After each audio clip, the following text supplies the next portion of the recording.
কথা এইটোৱে যে বেলেগ নাহে, জুবিন গাৰ্গ কিয় আহে আৰু ইমান নিস্বাৰ্থভাৱে, কোনো স্বাৰ্থটো নাই। স্বাৰ্থ বুলিবলৈ বস্তু নাই আৰু কথাটো হ'ল মানুহৰ যেতিয়া দৰকাৰ হয় তেতিয়া আৰ্টিষ্ট ওলাই আহিব লাগে আচলতে ৰাজপথলৈ। মোৰ সেইটোৱে আৰু মই জনতাৰ লগত থাকি ভাল পাওঁ, জনতাৰ কাৰণে কাম কৰি সকলো শিল্পী সমাজ একেলগে আছে আপোনাৰ লগত?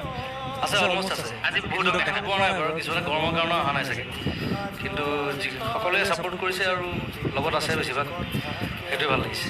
আজি গৰম লগা নাই? গৰম ফিলেই কৰিব পৰা নাই কি হৈছে, খোজকাঢ়ি আছোঁ আৰু গৈ আছোঁ আৰু গৈ গাটো ধোৱাৰ পিছতে গম পাম। ধন্যবাদ জুবিন দা। আৰু আজি আমি যিমান পাৰোঁ দেখুৱাবলৈ চেষ্টা কৰিলোঁ, চানমাৰী হৈ পল্টন বজাৰ হৈ শংকৰদেৱ পথ হৈ আকৌ গণেশগুৰি হৈ চানমাৰীলৈ, গোটেই যাত্ৰাটোৰ শেষত কি ক'ব আপুনি? শেষত সকলোকে ধন্যবাদ জনাইছোঁ ইমান ধুনীয়াকৈ সহযোগিতা কৰাৰ বাবে, আৰু ভৱিষ্যতেও যেতিয়াই দৰকাৰ হ'ব তেতিয়া মই সদায় থাকিম মানুহৰ লগত, মোৰ লগতো সকলো। ধন্যবাদ জ্ঞাপন কৰিছোঁ জুবিন দা। আগুৱাই যাওক আপুনি আৰু